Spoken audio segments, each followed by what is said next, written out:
Selamat datang semuanya. Pada kesempatan kali ini kita akan membahas mengenai salah satu materi dalam mata kuliah Matematika 2A. Lebih tepatnya di sini kita akan membahas pada bab 9 yaitu mengenai barisan dan deret. Di sini kita akan terlebih dahulu membahas pada subbab 9.1 dan 9.2 mengenai barisan dan deret tak hingga.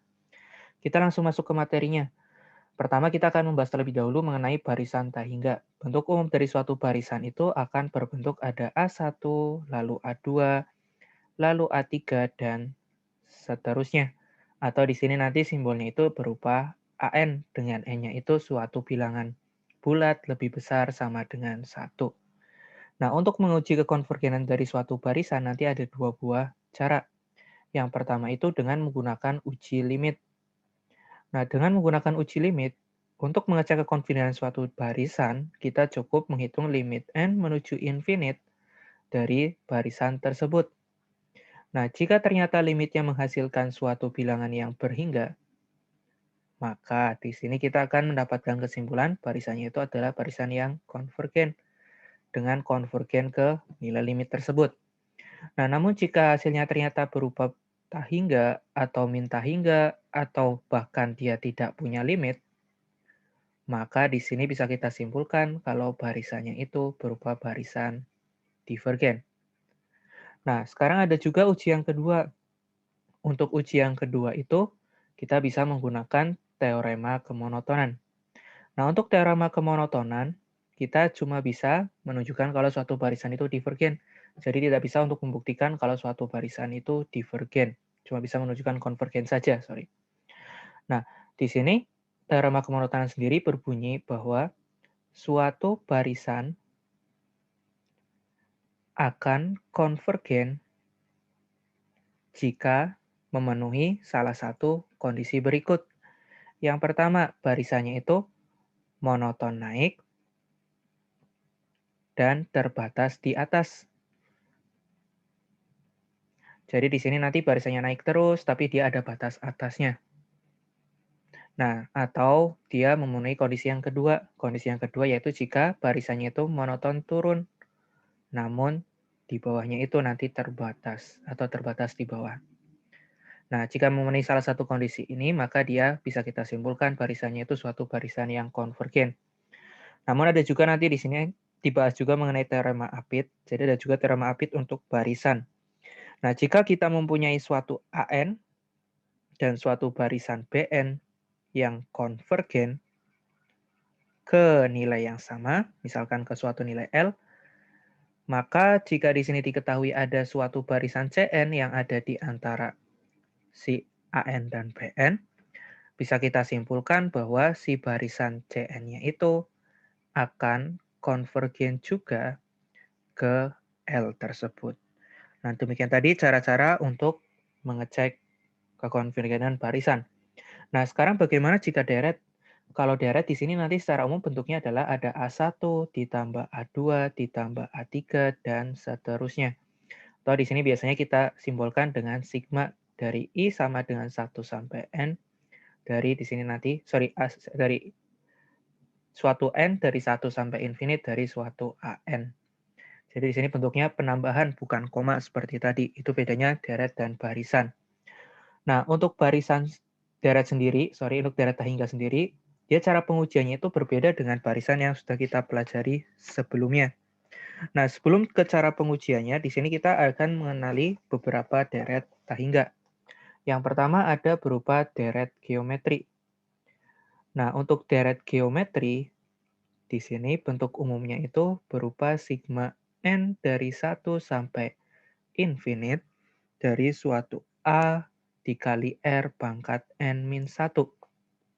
Nah, untuk kriteria konvergenannya di sini, jika mutlak R-nya kurang dari 1, maka di sini barisannya itu, sorry, deretnya itu akan konvergen.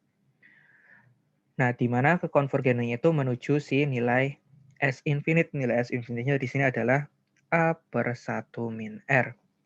Nah, namun jika mutlak R-nya ternyata lebih besar dari sama dengan 1, maka deretnya akan divergen. Nah, sekarang yang kedua itu nanti ada deret teleskopik. Atau di sini nama lainnya itu adalah deret collapse.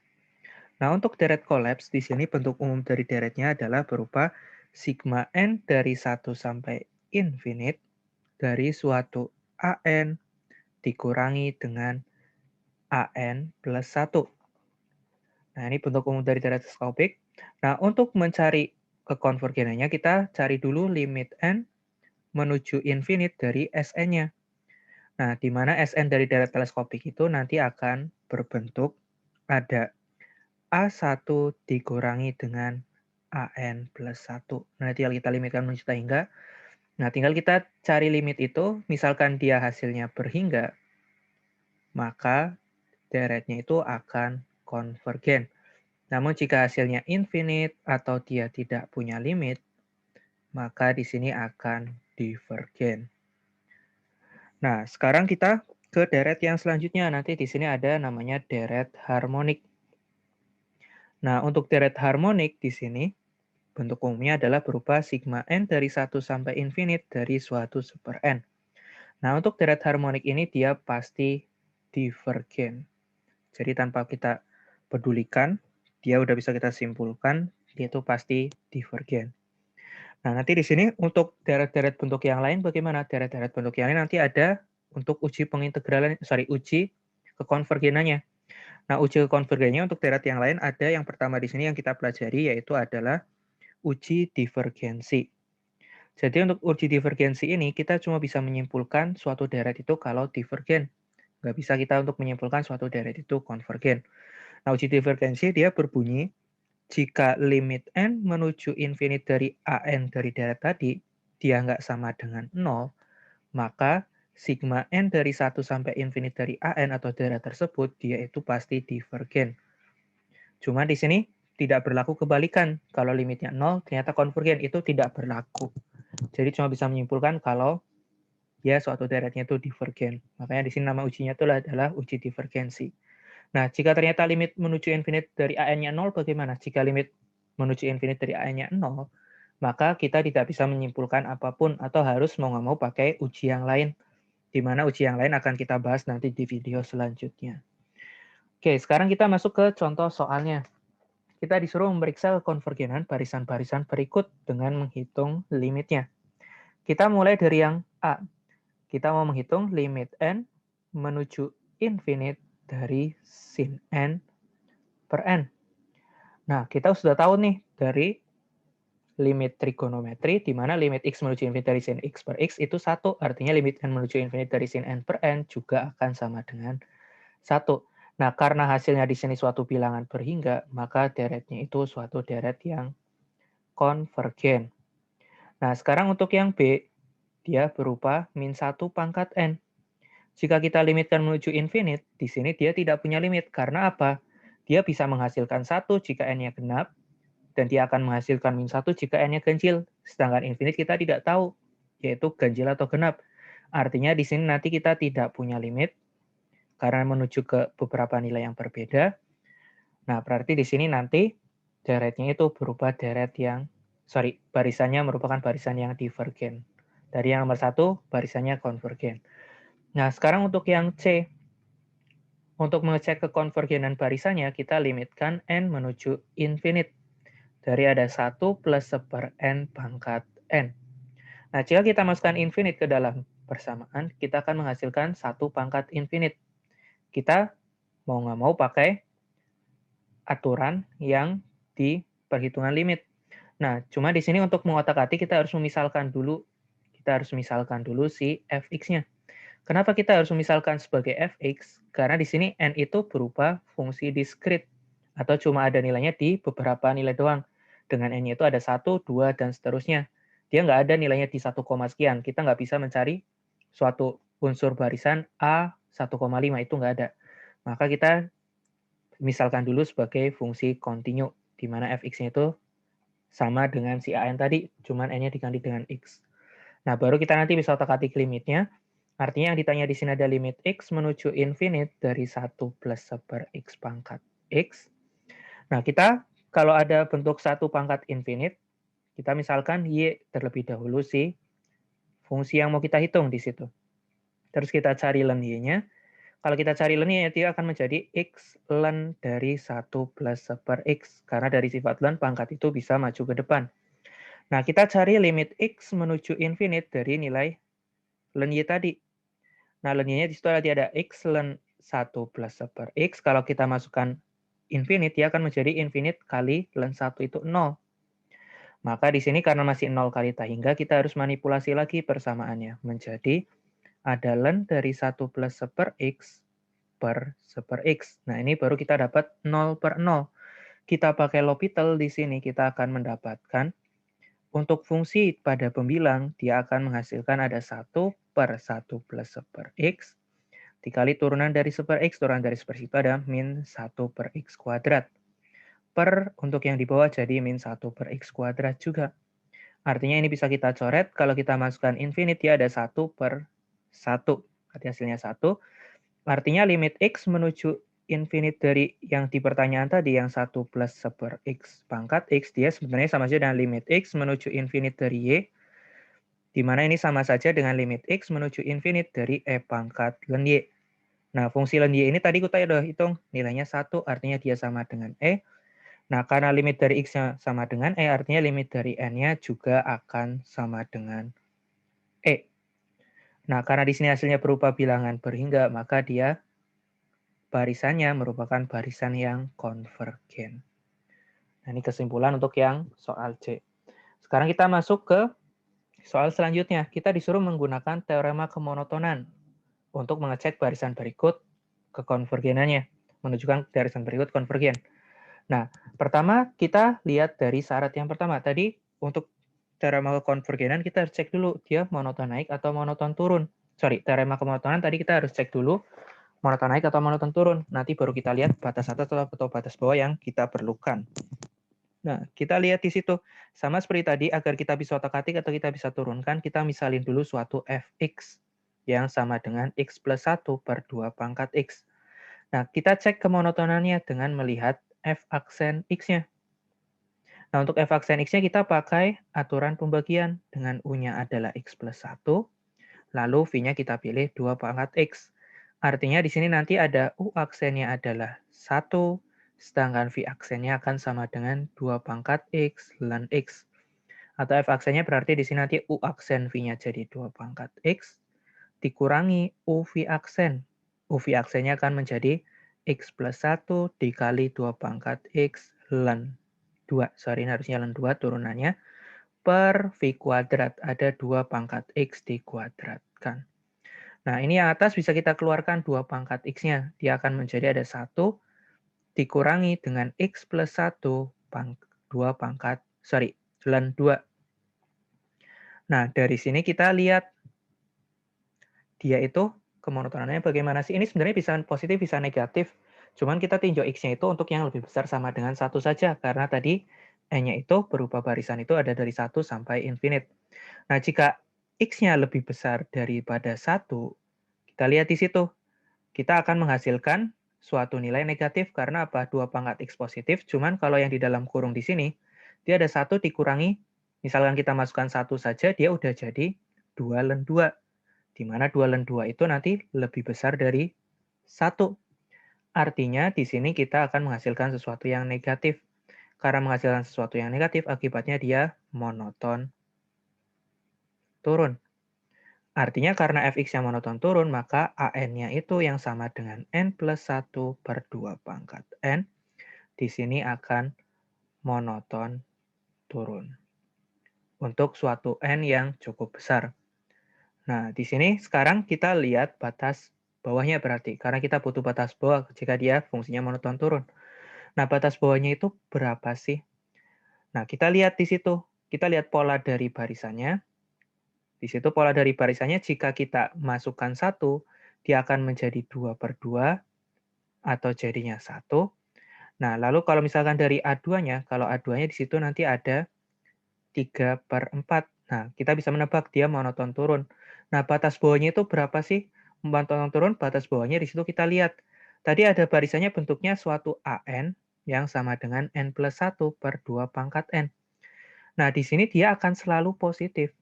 Kenapa? Karena di sini jika N-nya lebih besar dari 1, untuk N-nya lebih besar sama dengan 1 ya. Jika N-nya 1 saja udah positif. 2 lebih positif lagi karena yang atas positif, yang bawah juga positif. 3 apalagi di situ. Karena dia selalu lebih besar dari 0, artinya 0 di sini itu sebagai batas bawahnya. Jadi di sini nanti suatu barisannya itu terbatas di bawah. Nah, berarti di sini karena bisa kita simpulkan bahwa karena di sini barisannya atau AN-nya monoton turun dan terbatas di bawah,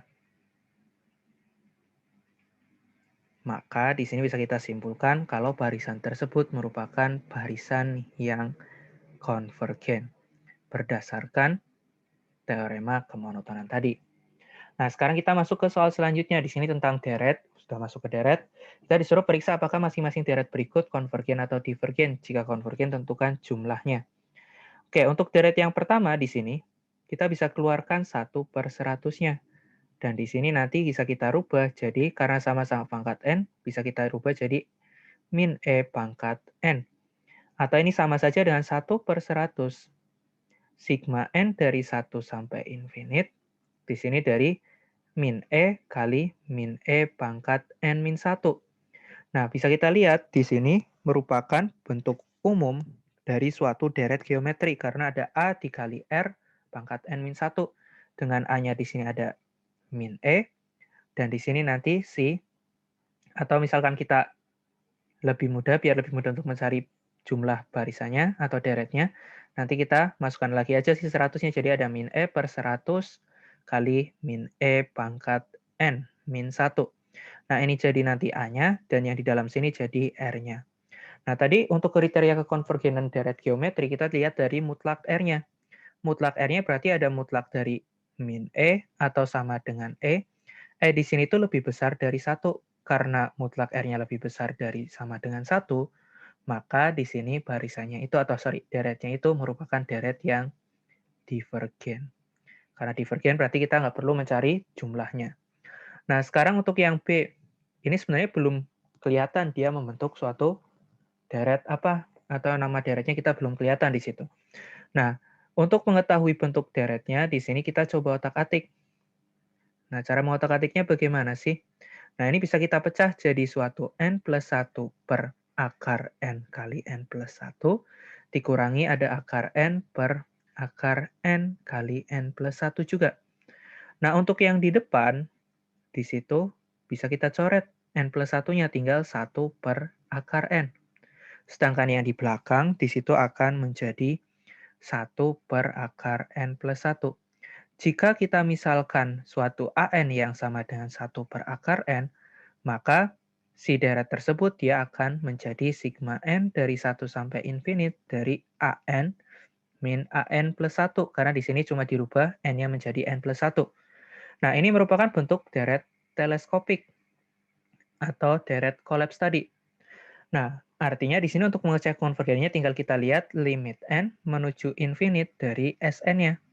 Di mana Sn dari deret teleskopik atau deret kolaps tadi adalah berupa A1 dikurangi dengan AN plus 1. Nah, tinggal kita masukkan A1-nya. Jika A1 kita masukkan ke rumus AN yang ada di sini, kita akan mendapatkan nilai 1.